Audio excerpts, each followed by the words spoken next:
శుక్లాంబరధరం విష్ణుం శశివర్ణం చతుర్భుజం ప్రసన్నవదనం ధ్యాయేత్ సర్వవిఘ్నోపశాంతయే. ఓం గం గణపతయే నమః. ఓం శ్రీమాత్రే నమః. ఓం శ్రీ గురుభ్యో నమః.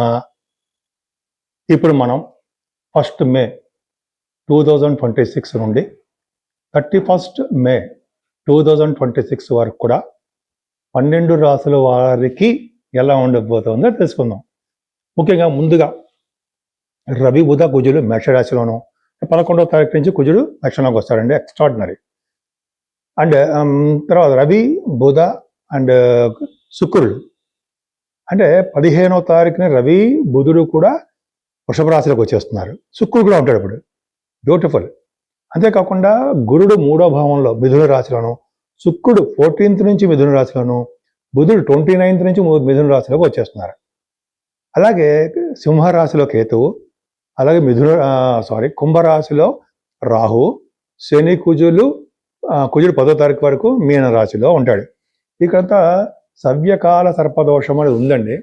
అది చాలామంది మీద ఎఫెక్ట్ ఉంటూ ఉంటుంది ఆ దోషం అనేది. కుంభరాశి వారికి రాహు మీద మీ రాశిలో ఉన్నప్పటికీ గురుదృష్టి ఉండడం వలన సేఫ్. చిన్న చిన్న ఇబ్బందులు ఉన్నప్పటికీ ఏ ప్రాబ్లం ఉండదు. కానీ 12th హౌస్లో శని కూడా ద్వితీయ భావంలో ఉన్నాడు, కుజుడు ఉన్నాడు.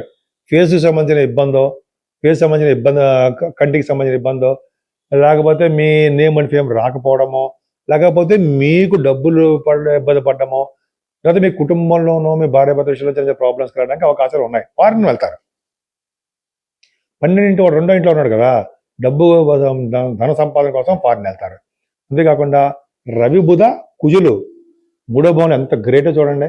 అసలు రవి బుధులు 3వ భావన ఉంటే వాళ్ళు, కుజుడు కూడా 3వ భావన ఉన్నాడు కాబట్టి వాళ్ళు సైన్స్ గ్రూపులు చదువుతారు. కెమిస్ట్రీ విద్య, ఫిజిక్స్ అంటాం సరే, మీకు ఎంపీసీ అంటామే, బైపీసీ ఎంపీసీ అంటే ఆ విద్య వస్తుంది, మీకు బాగా రాణిస్తారు. ఫైనాన్స్ విద్య కూడా వస్తుంది.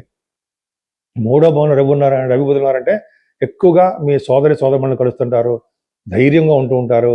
రవి కుజులు కూడా ఉన్నారు కాబట్టి ధైర్యం, ప్రతి పనిలో ధైర్యం, సక్సెస్. మీ తోబుట్టువులు కలుస్తూ ఉంటారు. అన్ని రంగాల్లోనూ ముందంజలో ఉండడానికి అవకాశం ఎక్కువ ఉంది. 3వ భావం చాలా చాలా చాలా బాగుంది. ధైర్యం, ధైర్యం. దాని వల్ల అన్ని విజయాలను, అన్ని రంగాల్లో విజయం. అంతేకాకుండా 4th హౌస్ లార్డ్ శుక్రుడు 4th భావంలో ఉన్నాడు. అంటే మీ అంత సుఖపరుడు కూడా ఉండడు అన్నట్టుగా చెప్పచ్చు అనమాట. ఎందుకంటే 4th భావంలో శుక్రుడు ఉన్నాడంటే విద్యలో బాగా రాణిస్తారు, అమ్మగారికి బాగుంటుంది. అలాగే శుక్రుడు ఉన్నాడంటే కళారంగంలో బాగా రాణించడానికి అవకాశం ఉంది. రవి బుధులు కూడా మీకు 4th భావంలో ఉన్నారండి. అంటే చక్కటి విద్య వస్తుంది మీకు. అంటే 15వ తారీఖు నుండి 15th మే నుండి మీకు 4th భావంలో రవి బుధులు ఉన్నారు కాబట్టి మంచి విద్య వస్తుంది. అలాగే వాహన యోగం కొనుక్కుంటారు, వాహనాల ప్రాప్తి ఉంది మీకు. బుధ శుక్రుల కాంబినేషన్ వల్ల కూడా మీకు సినిమా రంగంలో బాగా రాణించడము, తర్వాత మీ వాహనాలు కొనుక్కోవడము, ఇందాక చెప్పినట్టుగానే వాహనాలు, ఆభరణాలు, బట్టలు, అది సినిమా రంగంలో అవకాశాలు, వేదశాస్త్ర విద్యలు, కంఫర్టబుల్నెస్ ఎక్కువ ఉండాలి. చాలా చాలా బాగున్నాయి. అంటే మీరు చాలా తెలివైన వారు, సూక్ష్మ బుద్ధి కలవారు, అదృష్టవంతులు అని చెప్పచ్చు. మ్యూజిక్ రంగంలో కూడా మీకు బాగా ఇష్టము, సక్సెస్ అవుతారు. 5వ స్థానంలో కూడా మీకు గురుడు ఉండడం వలన పుత్ర సంతానం కలగడానికి అవకాశం ఉందండి. మీ సంతానం వలన మీకు అదృష్ట యోగము పట్టబోతోంది. కానీ 7వ స్థానంలో కేతు ఉన్నాడు అనుకోండి, అయినప్పటికీ 7వ వచ్చే స్థితిలో ఉన్నాడు, అది మర్చిపోకూడదు. 3rd భావంలో ఉన్నాడు అంటే మీరు భర్తల ద్వారా మీరు భార్య కానీ భర్త కానీ మీరిద్దరు కూడా ప్రయాణాలు జర్నీస్ చేయవలసి వస్తూ ఉంటుంది. ఒకళ్ళ పట్ల ఒకళ్ళు దూరంగా ఉండడం అది జరుగుతుంది, జర్నీస్ చేస్తారు. అలాగే మీకు వివాహ వేడుకలు జరగడానికి అవకాశాలు ఎక్కువ ఉంటాయి. జరగని వివాహం కాని వాళ్ళకి వ్యాపారాభివృద్ధి ఉంటుందండి, వ్యాపారాల రీత్యా ప్రయాణాలు చేస్తారు. కానీ మీ ఆరోగ్యం మాత్రము భద్రంగా చూసుకోవాల్సిందే. అంతేకాకుండా భాగ్యస్థానాన్ని గురుడు చూస్తాడు. భాగ్యం ఎక్కడ తగ్గదు, తగ్గేదేలే అంటారు సరే, తగ్గదు. భాగ్యం తగ్గదు అంటే అదృష్టం మీ వెంటే ఉంటుంది. అంటే చదువు రీత్యా విదేశాలు వెళ్ళడము, తీర్థయాత్రలు చేయడము, గురువు గారిని కలవడము, మీ తల్లిగారి ఆరోగ్య పరిస్థితి బ్రహ్మాండంగా ఉండడము, తల్లిగారి యొక్క ప్రేమ ఎక్కువ పొందడము, ఇది ఒకటి సామాన్యం కాదండి. అంతేకాకుండా మీ గురుడు కూడా భాగ్యం బాగుంది కాబట్టి మీ చక్కటి బిజినెస్లో, ఫుడ్ బిజినెస్ కానీ, రియల్ ఎస్టేట్ రంగం, ఏ రంగమైనా సరే బిజినెస్లో మీరు బాగా రాణిస్తారు. ఉద్యోగం, జాబులో కూడా అంతేనండి. జాబ్లో కూడా మీ సాఫ్ట్వేర్ రంగ ఉద్యోగస్తులు కానీ గవర్నమెంట్ రంగంలో ఉన్నా కానీ ఉద్యోగ భద్రత ఉంది, ప్రమోషన్స్ వస్తాయి. వ్యాపారాభివృద్ధి దినదిన ప్రవర్ధమానం అవుతూ ఉంటుంది. ఫ్లో ఆఫ్ మనీ ఎక్కడా తగ్గదు. మే నెల మొత్తం కూడా మీదే. చాలా బాగుంది. ఎందుకంటే భాగ్యస్థానాన్ని అలాగే లాభస్థానాన్ని కూడా మీకు గురుదృష్టి ఉండడం వలన, శుక్రుడు గురుడు కూడా బాగుండడం వలన మీకు ధన ప్రాప్తి కలిగి తీరుతుంది. అంతేగా, అంత బాగుంది. ఎందుకంటే ఏం కావాలండి, నేను మీ డాక్టర్ వాడ్రేవ్ ఆదినారాయణరావు. నా వీడియోస్ని మీరు చూస్తూ నన్ను ఎంతగానో ప్రోత్సహిస్తూ ఉన్నటువంటి మీకు, విదేశాల్లో కూడా నన్ను ఫాలో అవుతూ నా వీడియోస్ చూస్తూ నాకు ఫోన్ చేస్తుంటే మీ అందరికీ కూడా పేరు పేరున నా హృదయపూర్వక నమస్కారాలు. మీరు మీ జాతకాలు చూపించుకోదలుచుకుంటే, మీ జాతకాలు కాకపోయినా మీ పిల్లలు కానీ మీ ఫ్రెండ్స్ కానీ, అంటే మీ సంబంధించిన వాళ్ళు ఎవరైనా ఉంటే వాళ్ళ జాతకాలు చూడాలనుకుంటే డేట్ ఆఫ్ బర్త్ ఉండాలండి, టైమ్ ఆఫ్ బర్త్ ఉండాలి, ప్లేస్ ఆఫ్ బర్త్ ఉండాలి. ఈ 3 కూడా కంపల్సరీగా ఉండాలి. ఉండడం వల్ల మనం విద్య కోసం ఫారిన్ కంట్రీస్ వెళ్తారా, ఆ విద్య, ఇంజనీరింగ్ విద్య వస్తుందా, మెడిసిన్ విద్య వస్తుందా, అది ఏ విద్యలో మనం రాణిస్తామో అదొకటి. అలాగే మనం ఉద్యోగాల్లో భద్రత తగ్గిపోయి, ఇప్పుడు భద్రత అంటే సాఫ్ట్వేర్ రంగ ఉద్యోగస్తులు కానీ ఏ ఉద్యోగస్తులకైనా ఉద్యోగాలు రావట్లా. చాలామంది నేను చూశాను. నేను ఆ ఉద్యోగాలు రావడం కూడా నేను చాలామంది ముహూర్తాలు పెట్టి చెప్పానండి. ఆ టైంలో జాబ్స్ కూడా వచ్చాయి. సంతానం కూడా ఉంటుంది. మ్యారేజ్ ఎప్పుడు అవుతుందో చూడొచ్చు.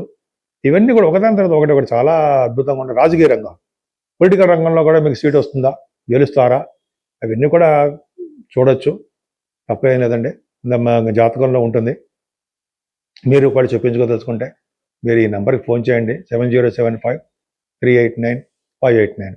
చేయడం వల్ల ఏమవుతుందంటే నేను మీకు అందుబాటులో ఉంటాను. ఒకవేళ షూటింగ్ జోన్లో ఉండడం వల్ల నేను మీకు అందుబాటులో లేకపోతే వాట్సాప్లో మెసేజ్ పెట్టండి, తప్పకుండా నేను మీకు కాల్ బ్యాక్ చేస్తాను. ఈ మే నెలలో కూడా మనం పూజించవలసిన దేవుడు ఎవరున్నారు, 12 రాసుల వారికి పూజించదగ్గ దేవుళ్ళు ఎవరు, పరిహారాలు ఏంటి? ముఖ్యంగా ఇది వైశాఖ మాసం. వైశాఖ మాసంలో శ్రీ మహావిష్ణువుకి అత్యంత ప్రీతికరమైనటువంటి మాసం. అంతేకాకుండా శివకేశవులు విష్ణువుకే చాలా ఎక్కువ ఇష్టం.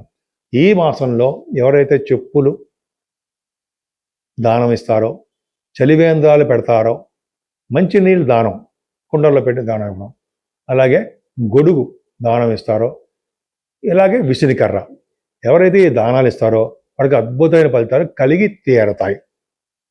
ముఖ్యంగా జలదానం. ఈ జలదానం గురించి శాస్త్రంలో కూడా, పురాణాలు కూడా చెప్పబడి ఉందండి.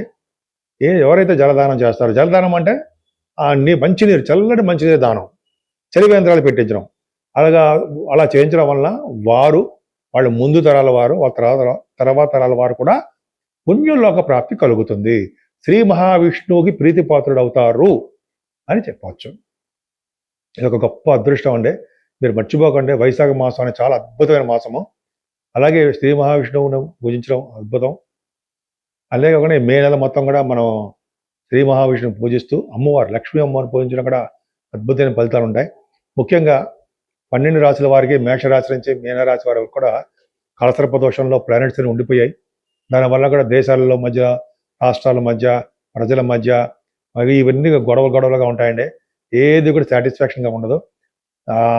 11 మే నుంచి కూడా అవన్నీ సర్దుమణుగుతాయి. యుద్ధాలు కానీ, చిన్న చిన్న ప్రాబ్లమ్స్ కానీ ఇచ్చేది కుజుడి ప్రభావం తగ్గుతుంది కాబట్టి ప్రాబ్లం ఉండదు. ఏదైనా శని కుజుడి కాంబినేషన్ ఉంది కాబట్టి, శని ప్రభావం ఉంది కాబట్టి తప్పకుండా మనం శనీశ్వరుని పూజించడము, 7 వారాల్లో మన ఇష్టం తైలాభిషేకం చేయించుకోవడము, పంచముఖ ఆంజనేయ స్వామివారి మంత్రం ఉందండి, మూలమంత్రం. ఆ మంత్రంతో పూజిస్తే కోరిన కోరికలు నెరవేరి తీరతాయి. ఆంజనేయ స్వామిని పూజిస్తే శని వలన వచ్చే దోషం కూడా తగ్గిపోతుంది. రాహుకేతులు కాబట్టి మనం అమ్మవారిని పూజించడం వలన మనకి దోషాలు తగ్గిపోతాయి.